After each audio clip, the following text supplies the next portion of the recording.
देखो जी, ये जेटू जी का पहला दिन है।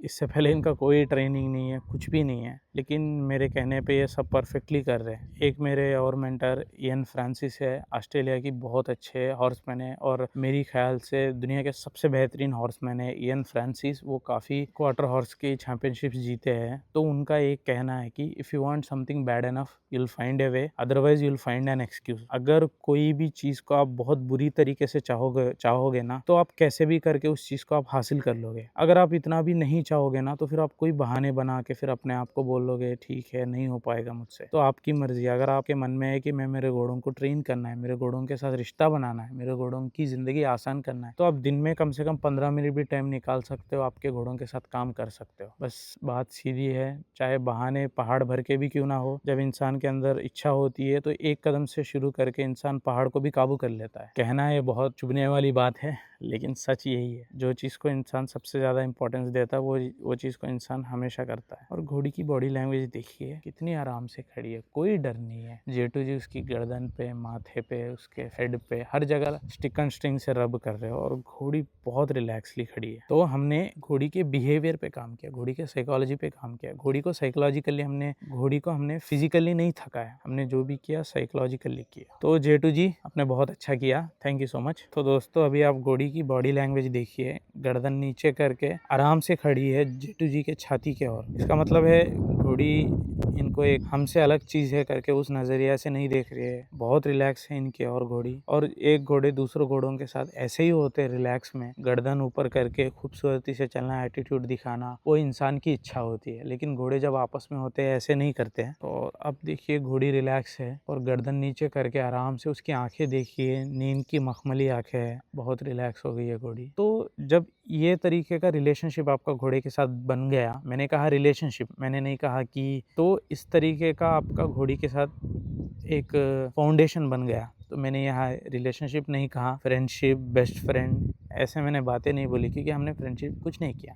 हमने पहले घोड़ी के साथ लीडरशिप एस्टैब्लिश किया, फिर जाके घोड़ी को हम रिलैक्स कर। तो सबसे पहले आता है रिस्पेक्ट को एस्टैब्लिश करना, फिर घोड़ी का डर मिटाना। तो घोड़ी से दोस्ती करो, घोड़ों से प्यार करो, ये सब बाद की बात है। लेकिन जब ट्रेनिंग में पहली हिस्सा आता है घोड़ों को लीडरशिप एस्टैब्लिश करना। इसका मतलब ये नहीं कि घोड़ों को मारना नहीं है, घोड़ों की साइकोलॉजी के हिसाब से उनको left and right, forwards, backwards move करना। एक बार आपके घोड़े आपके साथ रिलैक्स हो जाएंगे, उसके बाद आप अपने घोड़ों के साथ बहुत कुछ कर सकते हो। अच्छी वाली राइडिंग कर सकते हो, आपके घोड़ों के कान पकड़ सकते हो, फिर आपके घोड़ों के चारों पैर हैंडल कर सकते हो बिना कोई लड़ाई। और आपके घोड़े आपके साथ लड़ेंगे नहीं, लेकिन जब आपके घोड़े आपको उनसे दूसरा देखेंगे और आपके साथ रहना नहीं पसंद करेंगे ना, तब घोड़े आपके साथ हर तरीके का हरकतें करेंगे, माथे पे हाथ नहीं लगाने देंगे, फिर पैरों को पकड़ने नहीं देंगे। ये सब इसलिए आता है क्योंकि वहाँ पे कोई लीडरशिप नहीं है, कोई घोड़े को कॉन्फिडेंस बिल्ड नहीं किया है कि इंसानों के साथ फैरियर के टाइम, हर चीज़ के टाइम तुझे आराम से खड़े हो सकते हो और आपको कुछ नहीं होगा। ये चीज़ घोड़ी को हमने एस्टैब्लिश ही नहीं किया है, तब जाके घोड़े इतने डरते हैं। तो अगर आपके घोड़ा डरा तो पहले आप अपने आप से क्वेश्चन पूछ लो कि क्या मेरा घोड़ा बिना डर के खड़े होने के लिए उसको जो चीज़ें ज़रूरत है, ट्रेनिंग हो गई, नॉलेज हो गई, उसको कॉन्फिडेंस बिल्ड करना हो गया, क्या मैंने किया कि नहीं किया। अब ये टाइम बहुत ज़रूरी है। एक बार हमने घोड़ी के साथ रिलेशनशिप एस्टैब्लिश करने के बाद घोड़ी को अपने साथ आराम से खड़े होने देना, रिलैक्स से, हम घोड़ी को रब करना प्यार से। तो दोस्तों अभी हम देविका के साथ फैरियर जॉब के लिए खामोश खड़े होना, लेग हैंडलिंग सिखाएंगे इसको, और मैं ये काम जेटू जी से करवाऊंगा। तो जेटू जी घोड़ी का पैर उठाइए, क्यू सिग्नल देके। यस, यहाँ पे इम्पोर्टेंट है, घोड़ी अपनी वज़न खुद से उठा के देना इंसान को घोड़ी का वज़न ज़मीन से निकालना नहीं। और जेटू जी वो सुम करने वाली चीज़ से हथौड़े की तरह मारेंगे अभी, और जिससे घोड़ी बिल्कुल भी नहीं डरना चाहिए। थोड़ा ज़ोर से मारिए, बहुत अच्छे। छोड़ दो अभी घोड़ी को,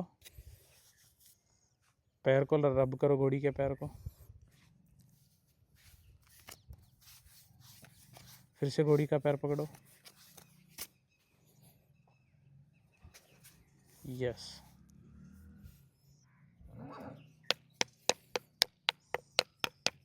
बस, और साफ़ कीजिए उसका सुम।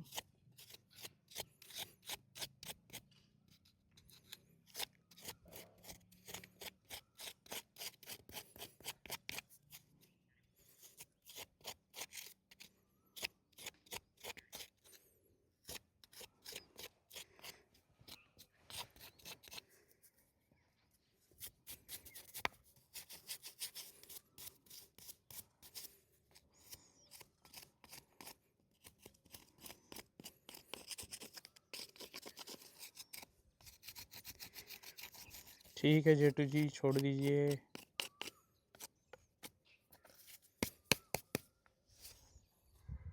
अब पीछे पैर को कीजिए सर।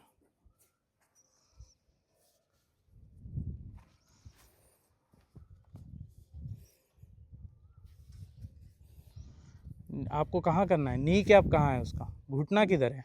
यस, वज़न देगी उठा के तब आपको ले लेना है ना।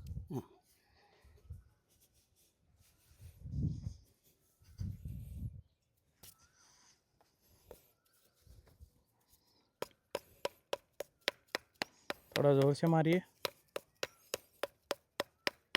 यस, अभी सुम साफ़ कीजिए घोड़ी का। आपके पैर घोड़ी के पैर के नीचे रखिए फैरियर की तरह।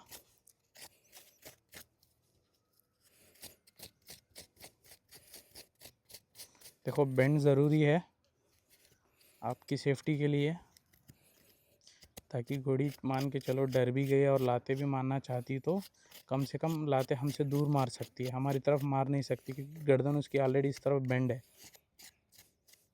तो बेंड इज़ योर फ्रेंड दोस्तों। साफ़ कीजिए जेटू जी। फिर से एक बार उसके पैर पे मारिए। बहुत अच्छा। अब दूसरी तरफ कीजिए जेटू जी। तो जेटू जी आ गए दूसरी तरफ, और जेटू जी आगे पैर को भी हैंडल करेंगे।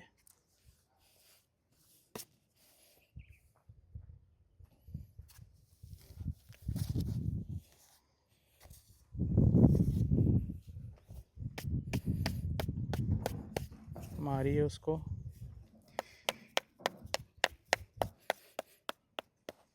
तो हम जितना हमसे हो सकता है फैरियर की तरह स्टिमुलेट करना, हम वो हर चीज़ कर रहे हैं, ताकि घोड़ी को जब फैरियर आएगा तो नेल्स मारना हथौड़े से, वो उसको घोड़ी को डरावनी चीज़ ना लगे।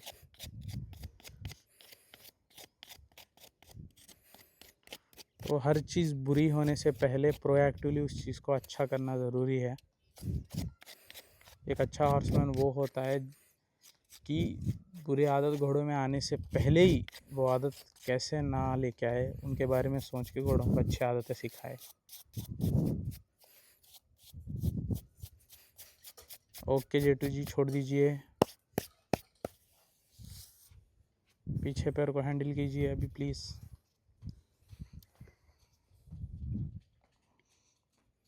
यस, घोड़ी ने वज़न दे दिया आपको, मतलब घोड़ी ने वज़न हटा के आपको पैर दे दिया और आपने ले लिया। बहुत अच्छा है। तो दोस्तों, अगर आप भी सीखना चाहते हो आपके घोड़ों को लंचिंग सिखाए, या फिर आपका घोड़ा अगर हेड शाई है या फैरियर के लिए पैर पकड़ने नहीं देता है, या फिर कोई भी प्रॉब्लम है, आप चाहते हो कि आप उस अपने घोड़ों के साथ काम करके उसको ठीक करना है, तो आप मेरे हॉर्स एकेडमी में ज्वाइन हो सकती हो, जिसमें मैं आपको सारे एक्सरसाइज सिखाऊंगा और अपने घोड़ों के प्रॉब्लम्स को कैसा दूर करते हैं और अपने घोड़ों को कैसा ठीक करते हैं, सब कुछ मैं आपको A to Z सिखाऊंगा दोस्तों। उसके लिए आज ही कांटेक्ट कीजिए हमारे अराउंड द हॉर्समैनशिप पे। यस,